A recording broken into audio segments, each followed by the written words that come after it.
اهلا وسهلا بيكم في القناه شاي ولذيذ مع نينو. النهارده فيديو عظمه بجد.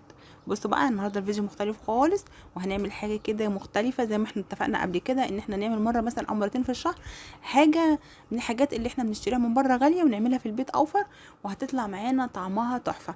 وبمناسبه ان العيد الكبير داخل علينا كمان، وان في ناس هتحتاج انها تشوي فراخ مع اللحمه اللي هتشويها، فانا عملت لكم بقى ايه، شويه فراخ بقى عظمه عظمه بجد والله. يعني هيعجبوكوا جدا، من غير فحم، من غير فرن، من غير اي حاجه، على البوتاجاز وعلى الجريل. وهقول لك كمان لو ما عندكيش جريل تعملي ايه، وهقول لك كمان لو ما عندكيش يعني هقول لك البدايل. تمام. بصوا بقى يا ستي، معايا ايه هنا؟ انا معايا هنا بص بقى، نبدا الفيديو بسم الله الرحمن الرحيم ونقول هي المقادير ايه. شوفوا بقى يا ستي، انا معايا ايه. انا معايا 2 طماطم متوسطين، بصلايه متوسطه، 2 فلفل رومي. ممكن لو عايزه تحطي حامي مفيش مشكله، ممكن تحطي واحد حامي. معايا ليمونه، معايا كوبايه زبادي اللي هي 75 جرام. معايا كمان صوص الباربيكيو، وهقولك البديل بتاعه ايه واحنا شغالين. ومعايا التوابل، فلفل اسود، كاري. معايا كمان بهارات، 7 بهارات. بس كده، هي دي كل حاجه موجوده معايا في التتبيله بتاعه الفراخ. هنعمل ايه بقى دلوقتي؟ هنبدأ دلوقتي نقطع الحاجة علشان نفرمها في الكبة. طيب، انا طبعا الاول انا غسلت الفراخ كويس قوي وقطعتها. بصراحة انا مش انا اللي مقطعاها، انا جايباها من عند الراجل، يعني قايله له قطعها لي ازاي. تمام. انا هنا جايبه معايا فرخه، ومعايا كمان جايبه اجنحه. يعني انت لو عايزه تجيبي اجنحه بس مثلا جنب لحمه او حاجه هتعمليها في العيد، ممكن قوي تنفع. لو انت عايزه تعملي اجنحه بس في الايام العاديه او اي وقت يعني تعجبك، مفيش مشكله خالص، هتنفع برضو، وهتطلع مشويه وطعمها تحفه، وهتبقى جوسي كده. وبصوا، مش قادره اقول لكم على جمالها وعلى طعمتها، حلوه بجد واحلى من اللي بتجيبيها من بره، وريحتها هتبقى قلبالك الدنيا. تمام. انا هنا بقى قطعت البصلايه، وقطعت كمان معاها الفلفل، وهروح اضربهم في الكبه كويس قوي. وبعد كده ارجع احط بقيه المقادير ونقول احنا هنعمل ايه. واحنا شغالين دلوقتي كده وبنقطع الحاجه، هنقول ايه بديل صوص الباربيكيو. صوص الباربيكيو بديله كاتشب. لو عندي كاتشب تمام قوي، هتحطي معلقتين كبار كاتشب. طيب انا ما عنديش كاتشب، يبقى احط معلقه كبيره صلصه طماطم. تمام، ما عنديش كاتشب يبقى احط بداله معلقه كبيره صلصه طماطم. تمام كده، تمام. هنا بقى انا هحط الطماطم، وهقولك كمان ايه بديل الجريل واحنا بنشوي. بصوا بقى يا ستي، انا هحط هنا ايه، الطماطم على البصل وعلى الفلفل، وهحط عصير الليمون. وعصير الليمون بديله ممكن تحطي خل. تمام، لو ما عندكيش عصير ليمون ممكن تحطي بداله معلقه خل كبيره، بس يكون الخل نوعيته كويسه.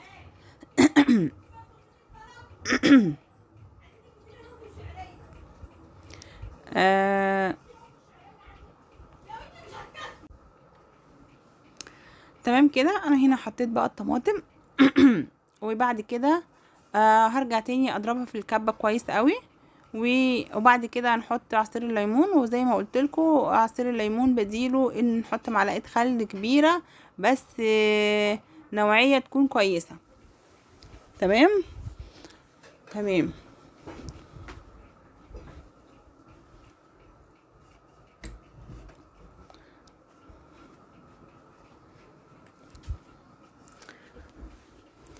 الزبادي بقى يا جماعه، الزبادي بيدي طراوه كده للفراخ، وبيخليها تبقى طريه معاكي، ما تطلعش معاكي ناشفه ابدا. فهاتي الزبادي وحطيهم على الخلطه دي، تحفه بجد، تحفه جدا. يعني اعمليها وعن تجربه هتعجبك جدا. بعد كده يعني بعد الوصفه دي انت مش هتشتري فراخ مشويه من بره تاني، انت هتعمليها في البيت دايما. اصلا يعني اللي هياكلها من ايدك مش هيطلبها منك دايما. ولك اعمليها انت في البيت، احنا مش عايزينها من بره تاني، لان هم خلاص جربوها من ايديكي. تمام. بعد كده بقى هنحط ايه، هنحط التوابل اللي احنا قلنا عليها زي ما انتوا شايفين كده، نص معلقه صغيره 7 بهارات. تمام، يعني عشان المعلقه دي صغيره، لكن لو انت هتحطي بالمعلقه اللي هي بنحط بيها الشاي دي من السكر، هتحطي نص معلقه. تمام، هتحطي بدي هنبقى هنحط معلقه كامله، عشان انا حطيت نص في الاول بعدين حطيت نص تاني. والكاري نفس النظام، وحطيت فلفل اسود. وهحط دلوقتي صوص الباربيكيو. وبعد كده وهحط كمان حوالي ربع كوباية زيت. تمام، ربع كوباية زيت. كل ده على الخلطة كلها على بعضها.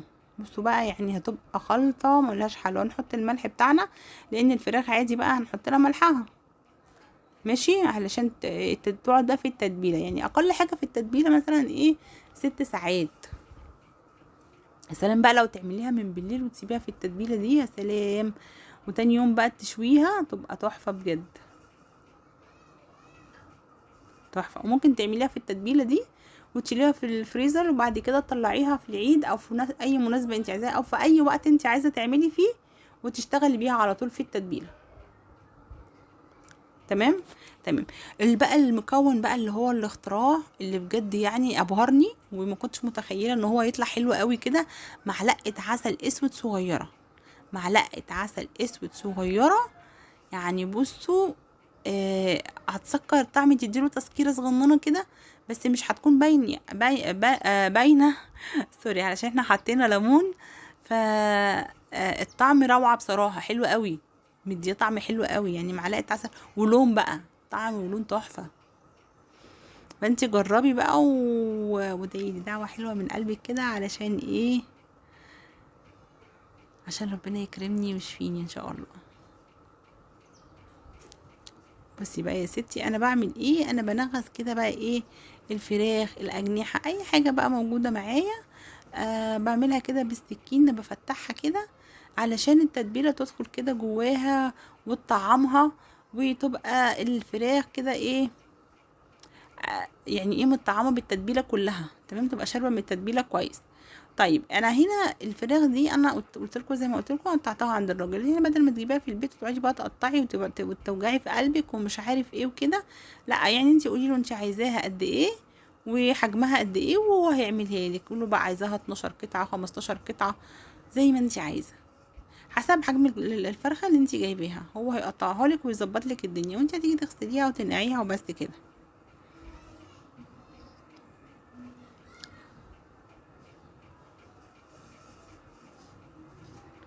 بس زي ما انتوا شايفين كده هخلص بقى كل الكمية، وبعد كده اوريها لكم. شايفين شكلها بقى يا جماعة بعد ما حطيتها كلها في التتبيلة؟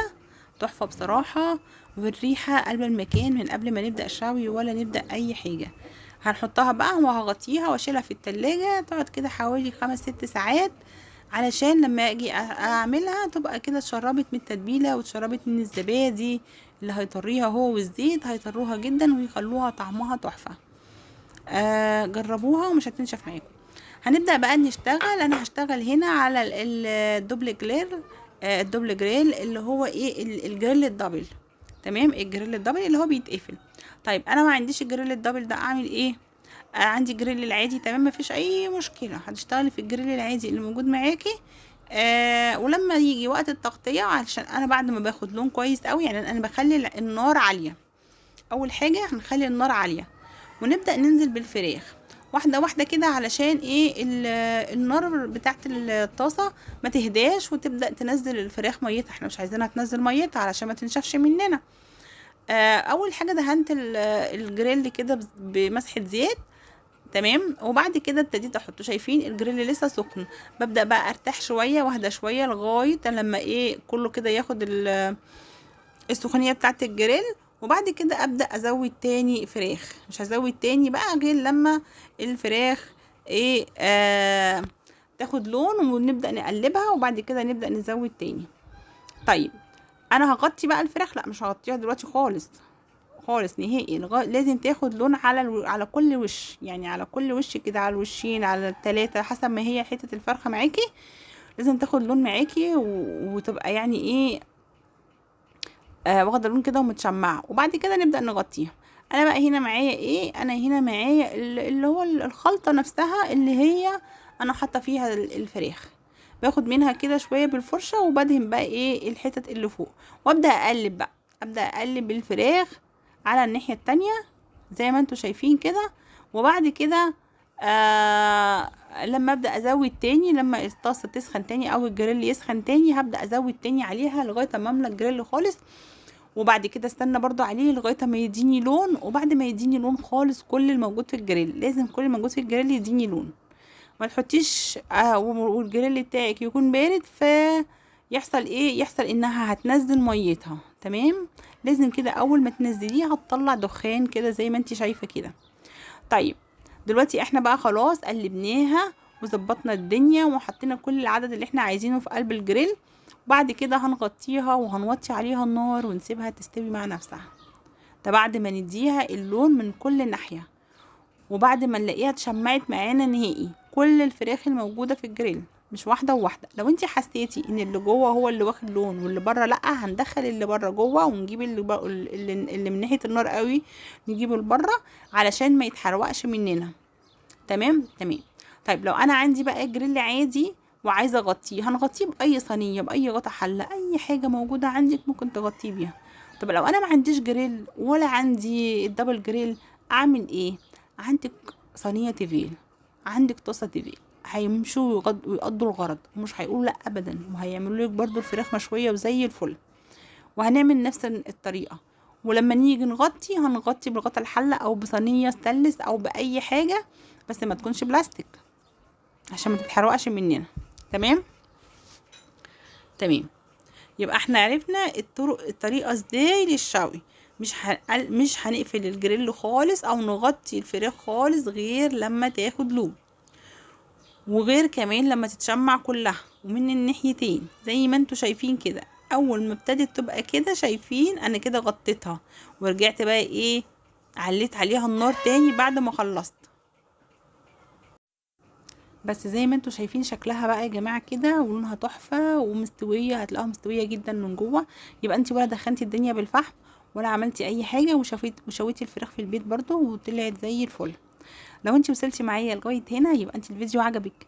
تمام، يبقى حطي اللايك الحلو بتاعك الجميل والكومنت العسل اللي زيك علشان القناه تكبر بيكم. ولو انت لسه ما اشتركتيش لغايه دلوقتي يبقى لازم تنزلي جري جري جري كده وتدوسي على الزرار بتاع الاشتراك وتفعلي زر الجرس عشان يوصلك كل جديد من القناه. ان شاء الله القناه تعجبك وتنور رضاكي، وتنزلي تكتبي لي كومنت حلو كده وتقولي ان انت لسه جديده معايا في القناه عشان انزل ارحب بيكي واقول لك وجودك على راسي من فوق. انت وكل الناس الجديده اللي دخلت انا برحب بيهم كلهم واقول لهم اهلا وسهلا بيكم في قناه شهي ولذيذ مع نانو. ان شاء الله تتبسطوا معانا واحنا ننبسط بيكم. وحطوا اللايك حلو برضو علشان وشيروا الفيديو لاصحابكم واحبابكم علشان يوصل لاكبر عدد. وكمان ايه وكمان وبس، واعملوا بقى الفراخ بالطريقه دي هتعجبكم قوي ان شاء الله وهتحبوها وهتدعولي. انا متاكده انه هتدعولي ان شاء الله. تمام تمام. بس كده بقى احنا هنبدا كده نطلعها، واخدين بالكم؟ واخدين بالنا؟ قولوا قولوا قولوا واخدين بالنا.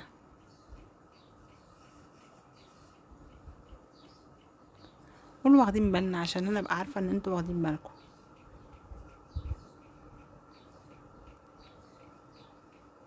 بصوا بقى جنبها بقى سلطه الطحينه سلطه الطماطم. انا عملت صراحه جنبها سلطه الطماطم كانت تحفه قوي وجميله. بصوا بقى شكلها، شويه بقدونس بقى كده متقطعين نحطهم بقى من فوق بقى كده علشان الشكل يعني والدلع وكده. احنا عملناها بالعيش والسلطه وبس، ما عملتش جنبها اي رز ولا اي حاجه. بس لو الفيديو عجبكم ما تنسوش اللايك والاشتراك في القناه وتفعيل الجرس عشان يوصل لكم كل جديد، واشوفكم على خير في فيديو جديد. استنوني.